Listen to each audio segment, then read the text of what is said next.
oh my God, she's so successful. She lives in this huge mansion. And these are actual photos of my house from my fiance, and that's an actual engagement ring. So my parents were thrilled. They were like, wow, she's a huge success. She found the rich guy, she went to college. Khalas, my parents were excited. They were bragging all over the place.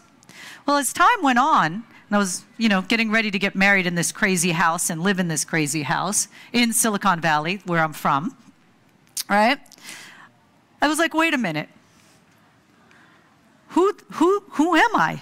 I was just like, I was following a bunch of rules of what my parents wanted me to do, right? They wanted me to get an education, not for the education, because they weren't really interested in me making money. That was for my brothers, right? But they were more like, oh, their idea of success for me was finding a rich guy and marrying him. And I started spending a lot of time reflecting, like, what am I doing? Like, what am I doing? Am I in love? Is this what I really want? And I started realizing that I was hanging my hat, not on my own accomplishments, but on his accomplishments. Like, I got my self-worth because I was marrying him, not because of who I am and what I accomplished. And I started feeling really bad about myself because I started realizing that I was hanging my self-respect and my self-esteem on somebody else and not on my own accomplishments. Well, you can imagine that doesn't work very well, right? Who I am and what have I actually accomplished? And the answer is nothing. I accomplished nothing except to find a rich husband. And I started getting really down on myself because I was like, what is the meaning of my life? What is my worth? What value do I have? And I realized that I needed to find that for myself.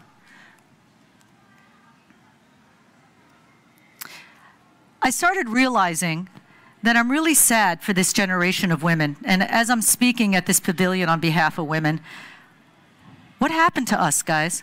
What happened to the generation of women who accomplished everything? Is this what we are? Pictures on Instagram where people spend their entire lives taking selfies to get 5,000 likes on social media? When did we become the generation of women who are focused on Kim Kardashian as our role model?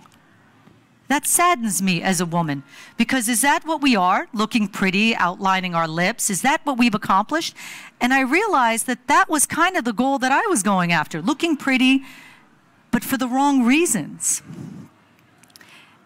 And I really believe that this generation of women has set us back 10 years. Instead of focusing on our accomplishments, we focus on what we look like and how many likes we get on Instagram. And this generation is the most depressed generation of women in history. There's more depression, more suicide, more bulimia, more eating disorders in this generation than there ever have been, because it's not focusing on what is really important, which is what you've accomplished.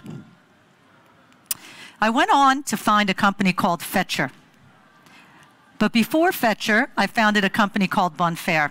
I left my relationship and I went on to find a company called Fetchr. I raised millions of dollars in Silicon Valley for this company. And I was very proud of that because in Silicon Valley, all funding that go to women, there's only 2.7% of all funding in Silicon Valley that go to women founders. And I was able to accomplish that. I winded up selling my company in a merger and acquisition deal, and I sold it to Moda Operandi. Moda Operandi is owned by LVMH. I was very proud of that. After my company was sold, I decided to move on, and I founded a company called Fetchr. Does anybody know who Fetchr is out there? Thanks. So Fetchr is a delivery company that's disrupting logistics. And we went on to raise $11 million. And then from there, we went on to raise another $52 million.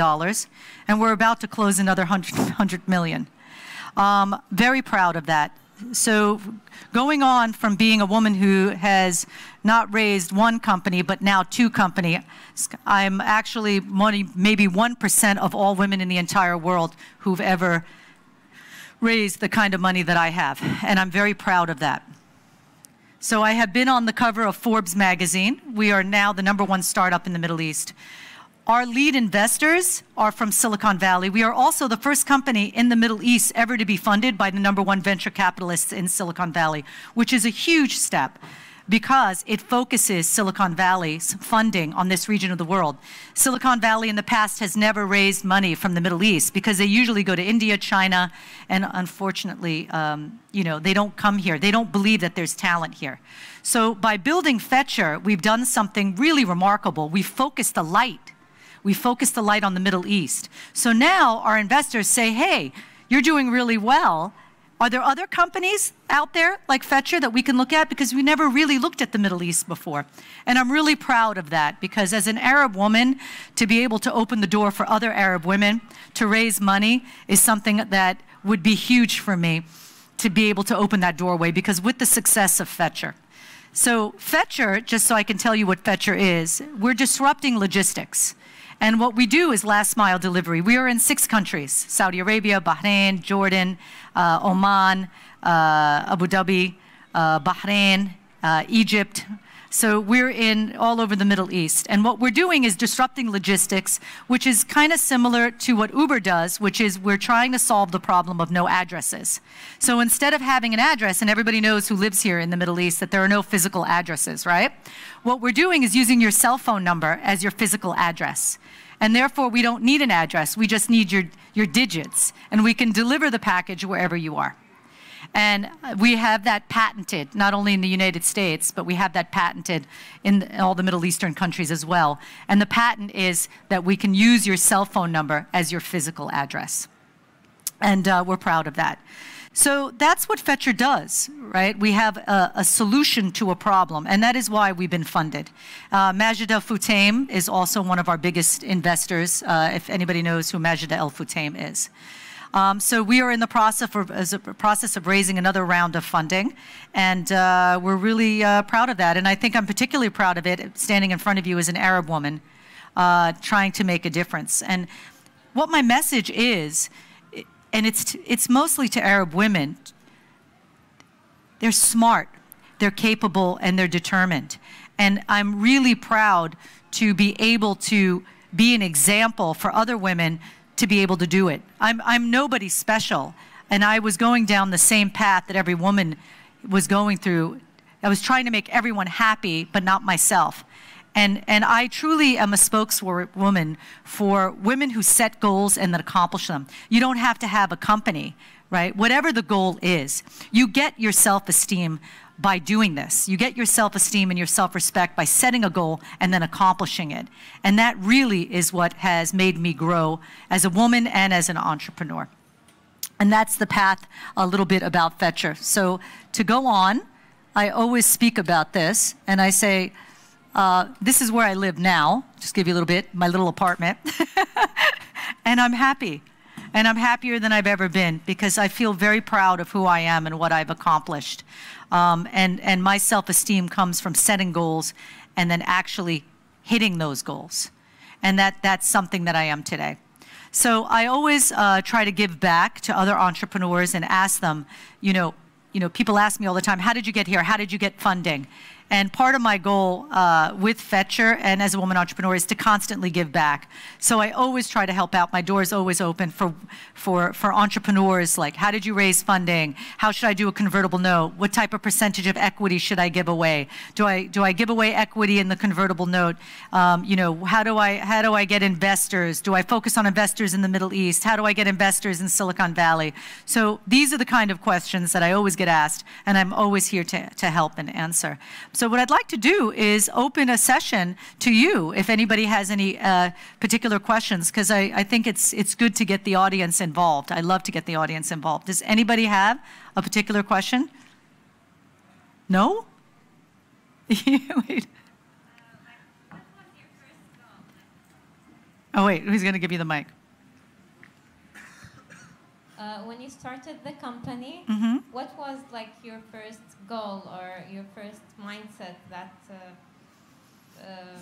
you mean Bond Fair or Fetchr? Bond for my first company. So What triggered me to do it? What triggered me to do it? Well, like I was saying in the beginning, I was so focused on the dress and getting married and the guy that, like, all of that made me lose who I was as a woman. And I always knew that I had a business aspect, right? I used to make lemonade when I was 8 years old outside in the United States, where I'm from, and sell lemonade. And I used to make it special by saying fresh lemonade and charge an extra $1, you know. So I knew I had an entrepreneurial mind, but I was so busy focusing on what everybody wanted from me that I didn't listen to what I wanted from myself. And I think I needed to prove to myself that I was smart, that I was driven, and that I could do it, and that I am more than this. You know, it's not about downing marriage. I completely believe in the institution of marriage. It's about, as a woman, having something for yourself that you're proud of, that you accomplished for you. It doesn't have to be a company, you know? And I think that's what triggered me at that point, is that I was like, I need to do something for me that says that I can do it. I needed to do that. I needed to feel that. That was something that was driving inside of me. And I think really it was just the empty feeling of hanging my hat on somebody else, somebody else's accomplishments, somebody else's house, the ring. It wasn't my goals. It wasn't what I succeeded. I really succeeded in doing nothing. And I think that's what drove me, is that I needed to prove to myself that I can do it. And nothing more than just sheer determination. Just the will. And, you know, people ask me all the time, how did you do it? You know, I believe in energy. If you want something bad enough, you're going to get it. You know, I believe it was one of my favorite sayings is, connect the reality with the vision that you want to accomplish, and you cannot help but achieve that. That's not philosophy, that's physics. It was Albert Einstein who said that. So I believe in the energy. If you will it, if you will it and you wholeheartedly determine it, you can create it. But part of being an entrepreneur is a lot of rejection.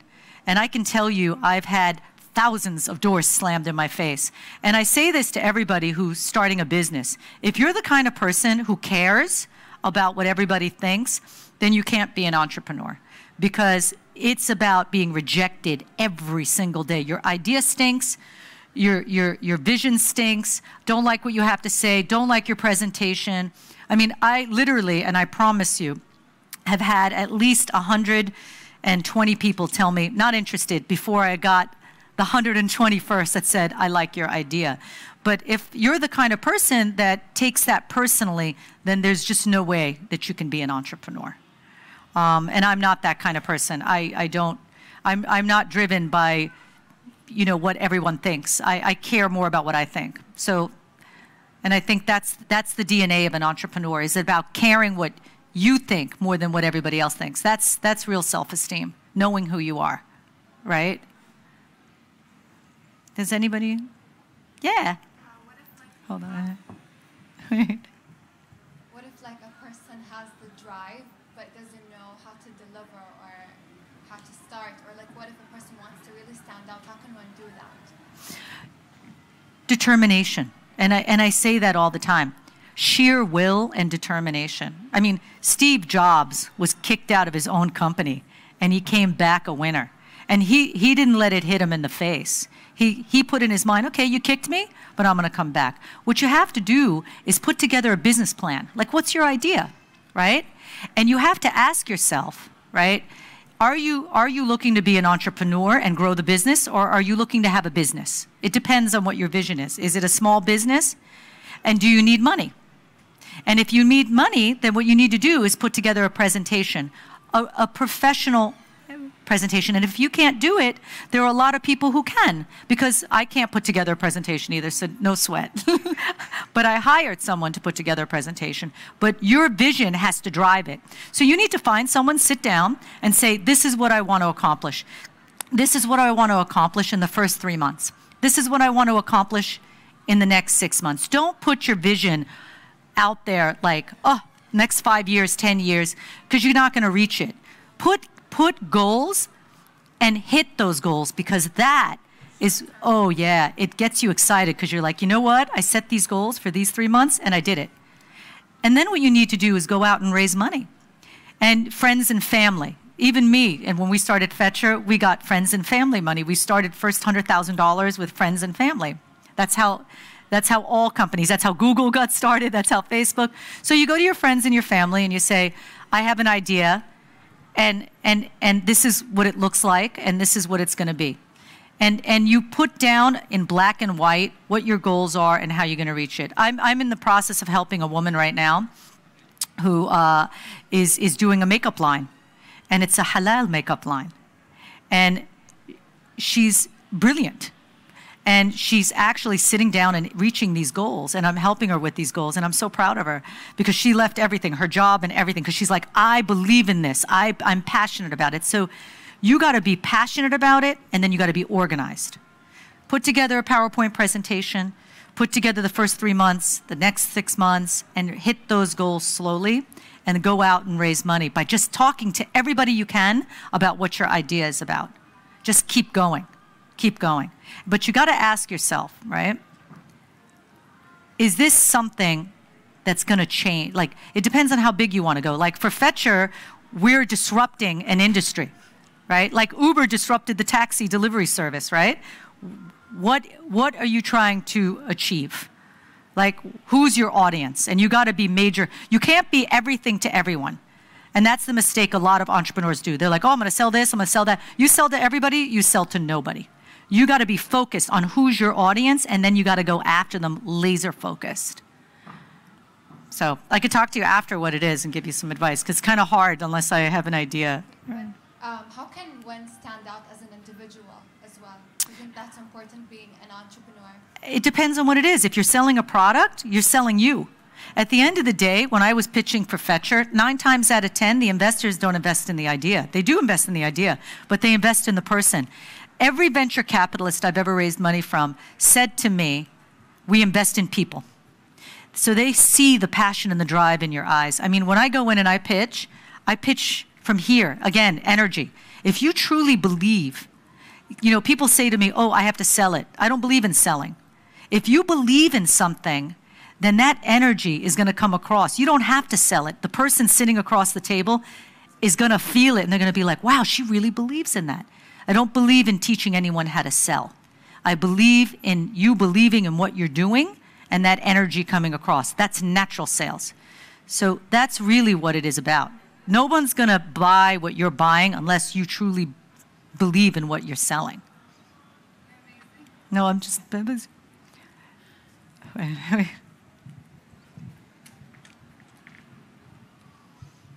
Okay, so you said you received 120 no's. What was that balance of changing your plan a little bit or sticking with it? No, I'm just, you see, entrepreneurs are crazy. Okay, you got to be crazy to be an entrepreneur because it's about rejection. And if, you know, being an entrepreneur is not easy. I mean, I say this with all sincerity. I mean, Fetchr is at a point now where we're growing, like, I mean, our growth is explosive, right? Being an entrepreneur to where Fetchr is, it's not easy. Being rejected is not easy. And I refused to give up on what we were doing because I truly believed in it. So the 121st guy invested. But that's what I'm saying. You can't give up. Because if you give up, you can ask 9 out of 10 entrepreneurs, and I promise you, they will all tell you, including Google, including Facebook, including WhatsApp, all of them, they will tell you, WhatsApp, beautiful story, WhatsApp, right? Nobody invested in WhatsApp. Did anybody know that? Nobody invested in WhatsApp. They thought it was a stupid idea. Did everybody know that in Silicon Valley? They said, dumb idea, don't need it, we got Facebook, but we don't need it, we don't need it, we don't need it, right? They came back and forth to Silicon Valley like 10 times looking to raise money. They told them no. They said, where are you? You're in the Ukraine? We don't invest in the Ukraine. He packed up and moved his entire team to California and banged on the door and said, you got to listen to me. And how many billions of dollars later? He believed in what he was doing, even though he was rejected. He packed up his whole life and moved. That's how much he believed in what he was doing. So it's this, right? Not for everyone. Does anyone else have a question? So orange is our brand color. I'm always in orange. It's my color. I made us stand out. So speaking about standing out when you were asking that question, so when we decided to do Fetchr, in Dubai and in Abu Dhabi, everything is gold, platinum, right? Gold, exclusive, luxury, triple diamond, triple platinum, exclusive, presidential, right? So when I came to Dubai, I was just like, I need to stand out. We're none of those things. Fetchr is about the people. So if you look at our branding is all cartoons because we didn't want to take ourselves seriously. So our tagline is, at Fetchr, we give a ship. That's our tagline, we give a ship. That is actually our tagline, Fetchr gives a ship. And we do, we give ships. But we wanted to stand out. And we didn't want to be everybody else. So we needed to put a stake in the ground and say, this is what we stand for. The interesting thing is we have cartoon characters as our brand, cartoon on our cars. Now, when I drive around Dubai, I see everybody copying orange. Now, other people are jumping on the orange bandwagon. I see other people doing cartoons on their car. We set a stake. We wanted to be different. So you got to be different to stand out. Does anyone else have any other questions? No? Is anyone out there looking to start a business other than this lovely woman? You? What are you planning on doing? Actually, I already started about a couple years ago, and I used Fetchr as my logistics partner. Oh my God. Thank you, thank you. At this point, we're stuck at a phase where we're trying to go the extra mile with what we're doing. We can talk about it later, but what I really want to know is... What's your company? The one that we're working with you is called Hoodielistic, so it's the first Emirati funky t-shirts and hoodies design, so we bridge the gap between the Western culture and the local culture. I love it. I should buy from you because I love that. You get a discount. The other one is luxury flower deliveries. And we're currently in talks with you guys regarding logistics. But what I really want to know is, in this region, especially the Middle East, how do you feel about the VC and the angel funders?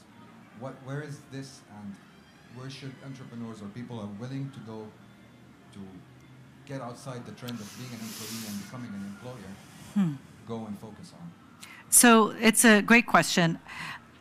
Raising money from Dubai is interesting, right? Because, and from the GCC, from the whole Middle Eastern region, they don't really know what venture capital is. They're still new, right? So we found at Fetchr, right, that you would go to VCs here and you'd say, I have an idea, right? I need some seed money. And they're like, well, we need 20% of your company. Because that's such a typical Arabic thing to do, right? You need money? I need 50% of your company, right? How can you give 50% of an idea? 50% of what? Nothing. You have an idea. So this is for you. This is for you. Nobody, this is something I had to educate people here about, which is seed funding is an idea. It's a seed. This is how you start a business, with a seed idea, right? Seed is exactly what it is, a seed. You put it in the ground, you put water, and it grows, right? It's worth nothing. It hasn't grown. It has no value. So how can you give away 10, 20% of your company on an idea? Who's putting a value on the idea? It has no value. It's just an idea. That's why it's called seed funding. So you get seed funding, and the seed funding should be a convertible note. And this is where you have to educate yourself. What's a convertible note? A convertible note is a promise that you'll give them a certain amount of money for a percentage in the future because they're the ones that took the first risk on you. But until somebody is willing to put a value on your company has no value, right? And that's what the next round of funding is for. After seed and it grows a little bit, then you go for the Series A. And Series A is a tough one to get, because you're looking for someone to come in and say, okay, I see this seed has grown this big. You need more water and more fertilizer to grow this plant. How much is this plant worth? How much is this worth? And you need a lead investor to come in and say, this is worth X amount of money. That's the hardest thing to do as a startup. Because in this region of the world, they're still learning about what it means, because traditionally in Middle East, they invest in land, they invest in buildings. Middle Eastern people understand land. You know, if you go in on a deal with the land, or they understand a traditional business. Okay, I give you this amount of money, you make this amount of money, I get this amount of money. But when you're investing in startups, right, you're investing in the future, and it may be a year, 2 years, 3 years, 5 years, maybe never. Amazon just became profitable. You know that, right? Amazon wasn't profitable. So that's the hard part. And it's very tough for entrepreneurs in this region, because as you're learning, the venture capitalists are learning with you. So we went to Silicon Valley because they understand. They understand how to set a value for a company, and they understand what the terms are going to be, and they understand the right terms because they've done it a million times. So for us, we had the best. We got a VC in Silicon Valley and a serious venture capitalist in Silicon Valley, and then everybody else followed because they have a reputation. So unfortunately, with raising money, you can't just raise money. They want to know who gave you the money. Like, for example, Majlis Al-Futtaim gave us the money, right? Does everybody know who Majlis Al-Futtaim is? Immediately, oh, Majlis Al-Futtaim gave the money. They must be serious. So getting the money is important, but who gave you the money is just as important, because it helps you raise more money. And that's the tough part, getting one of these big guys to look at you, notice you. And then the other thing a lot of entrepreneurs do when they build companies is they don't have an exit. What's your exit, right? All these people are investing money for you, but they're investing money because they want to make money. So you got to ask yourself, what's my exit, right? Because if you don't have an exit, then you're just building a business. Then you're a small SME, right? Are you building a venture-backed business, or are you building a small SME? Because if it's a small SME, you may not need venture money. You may just need friends and family, and that's enough. So there's a difference. But I tell this to all entrepreneurs. Find out, do your homework. Find out who invested in your space.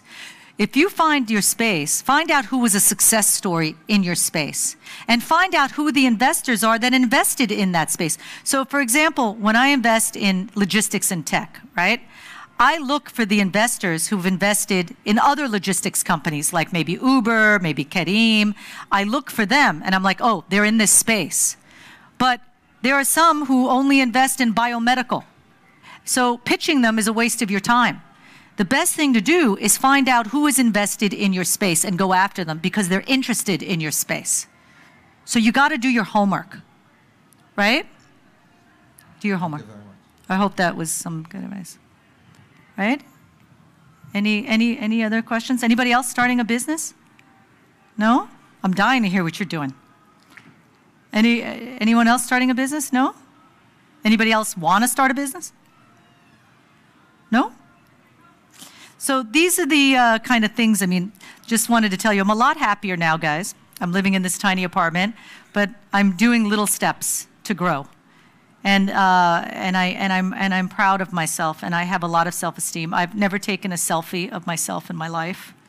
I don't post on Instagram unless it's business. And I feel really good.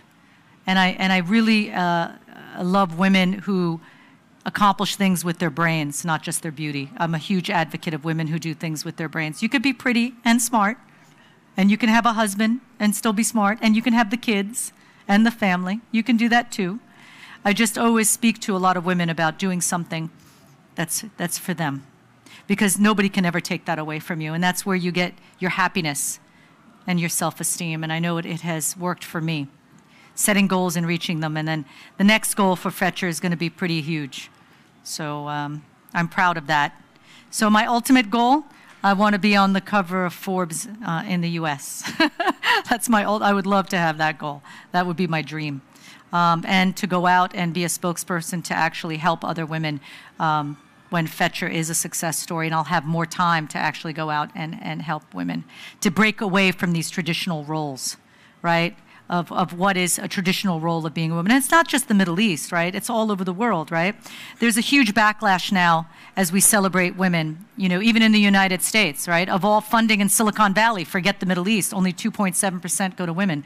And I've done it now twice, and that means a lot to me. But breaking out of these traditional roles and accomplishing these things.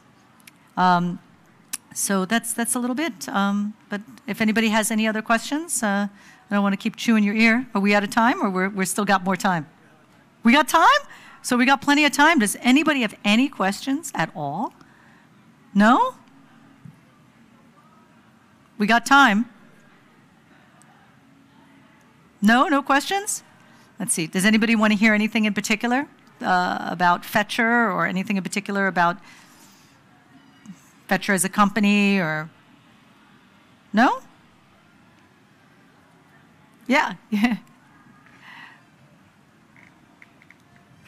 Hi, I'm actually researching female entrepreneurship in the UAE for my master's thesis. Wow, nice. And I was wondering, how did your role as an entrepreneur influence your other roles, as in, for example, as a friend or as a family member, or how did the dynamics change, I guess? Great question. It's not easy. It's not easy. I'm a very disciplined person. I'm an extremely disciplined person. And I'll tell you, I get up at 5. I swim every day for an hour. I take 20 vitamins every morning.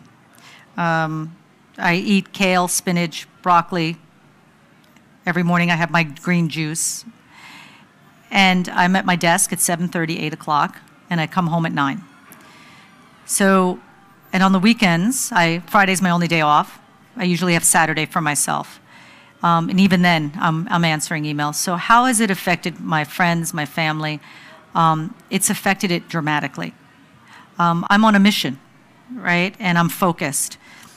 I don't have as much time as I would love to for my friends. I don't have as much time as I would love to for my family. But, you know, when you're on a rocket ship, I remember it was Sheryl Sandberg who said, when you're on a rocket ship, when they offered her a seat at her company, they said, you don't ask which one. So I'm on a rocket ship, and I got to take it, and this is my moment. And you got to seize opportunities when you have them.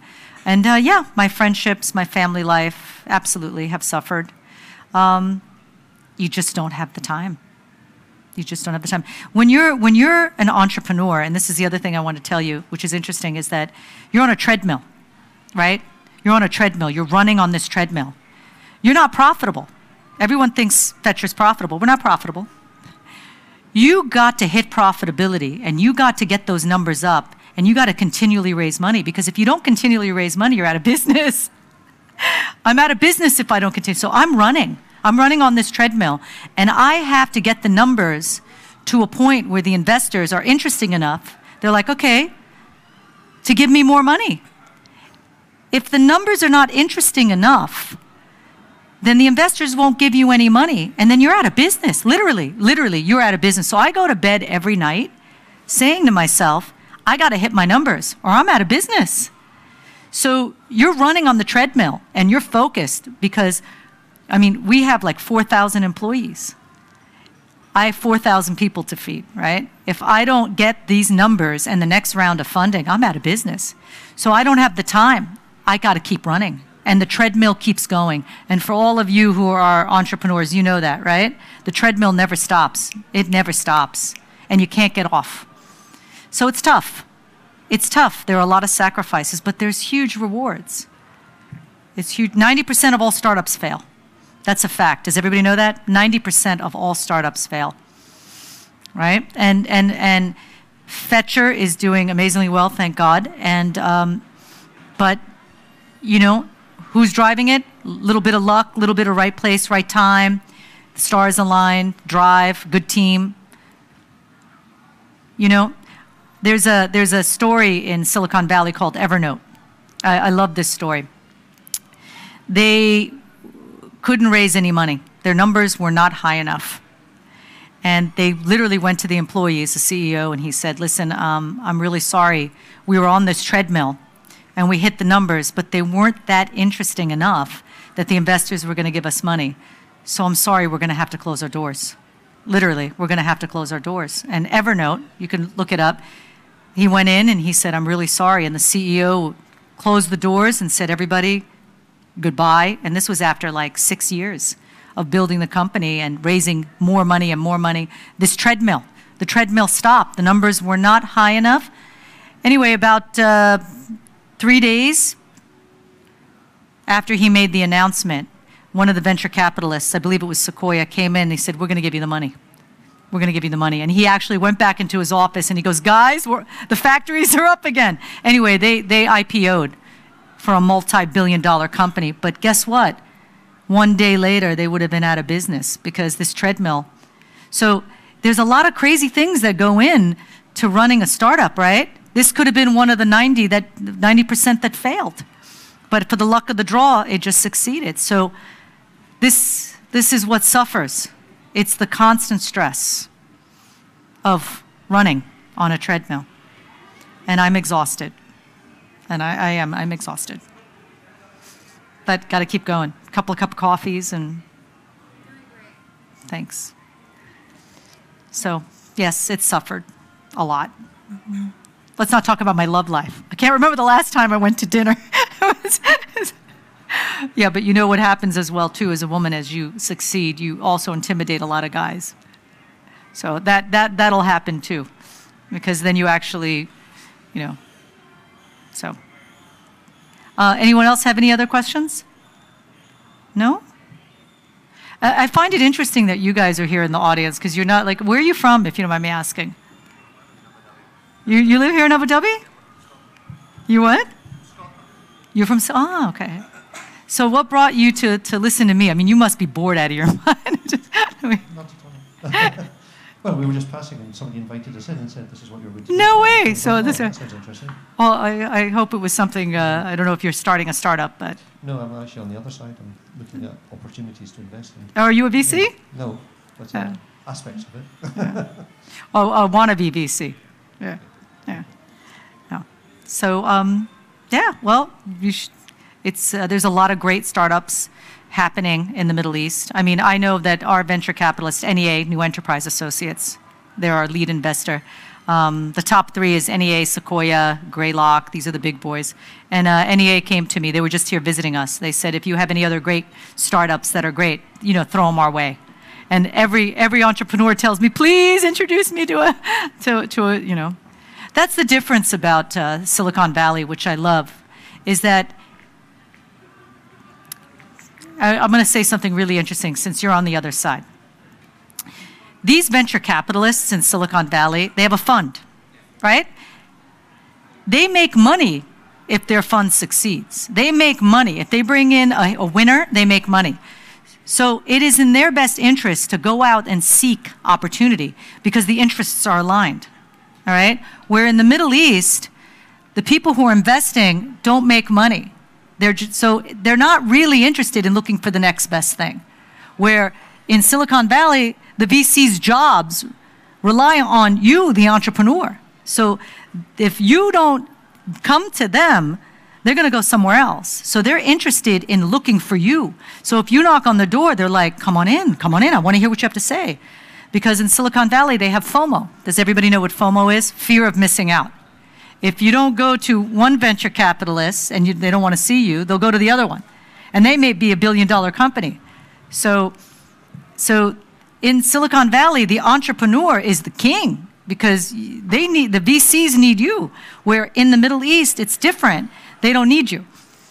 So, because their interests are not aligned. You see the difference? Yeah. There's no alignment of interest. So that's, Yeah. Yeah. Yeah. This is in Europe, but it's a sort of smaller versions of Silicon Valley, but it's more about connections of people who... Oh, it's all about connections. 100%. And you're looking. You see, but that's the whole thing, is that you're looking. Where in the Middle East, a lot of the people who are managing these funds aren't really looking because they're not making any money if they bring you in. They don't care. You see the difference? Well, most of the investors here, I think, are looking for things which are more of a sure thing. And so they haven't come down to... Yeah. They're in PE at the moment, but they're not in venture capital. Yeah. And they're certainly not in angel investment. For sure. Well, there's no such thing as a sure thing. But, yeah. But the rewards are bigger.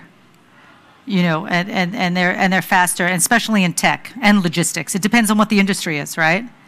I mean, you know, traditional businesses are 1.5, right? But if you're a tech company, it's 5x, 6x, you know. So you really got to ask yourself, what are you investing in? And then you got to have an exit, like I talk about that, because here's a guy who wants to invest in companies, but he wants to know how he's going to make money. So you got to also have some kind of a story, right? Like, for Fetchr, we do shipping, right? There's a lot of people who need shipping. Majlis, they partnered with us because strategically, they do a lot of deliveries. We do all the deliveries for Carrefour. We do all the deliveries for Mall of the Emirates, all their malls. So strategically, of course, it's an investment that makes sense, right? So you gotta think, who's your audience? Strategically, what could possibly be your exit? Where you're going? How is this investor going to make money off of your idea? Right? Whilst you make money as well. Huh? No. How do I make money, but how do you make money as well? It's got to be both. Me? Both parties. No. Oh. I'm just saying, you're right. The Yeah. question is not how does the investor make money, but you've both got to make money. Yeah, of course. Of course. And it's the team. Investors love the team. You know, they want to know that they're betting on a winner. Right? So there's a lot of circumstances that go into it, you know. So it's not so cut and dry, right? Anyone else? We're hiring at Fetchr, so anybody's looking for a job, we're hiring. Yeah. Huh? I'm looking for great social media people. So if anybody knows great social media people. I need to grow my social media team as huge as possible. So yeah. No? Yeah. So anything else? I think we're good. No other questions? No? That's it? All right, well, I really appreciate you guys listening to me. Are we good on time? How are we at? We got what? We got what? I can't hear you. We're good? All right. So I really appreciate you guys, you know, listening to me. Somebody has to listen to me, for God's sake. But so all I wanted to say and leave you with is, honestly, guys, I started off by telling you I'm nobody special, and I'm not. But if you can dream it and you want it, you can accomplish it. I did it with just sheer will and determination. I remember my dad said to me the other day, like, he goes, "We were just happy that you graduated." I was like, "Thanks." and now I'm more successful than both my brothers, right? Now I call them up and they go, "Yeah." And so, you know, education is one thing, and I respect education, right? And I went to George Washington University and I studied. I make a joke of it, but getting grades was difficult for me. But education is important. But, you know, there's IQ and there's EQ, right? There's emotional intelligence and there's book intelligence. Remember, Steve Jobs dropped out of college. Bill Gates dropped out of college, right? So I believe in getting a good education, of course, but there's also emotional intelligence. That's important as well. And if you have both, then, wow, you can rule the world. So that's about it. So that's it. Thank you, guys. I really appreciate you listening to me. Thanks.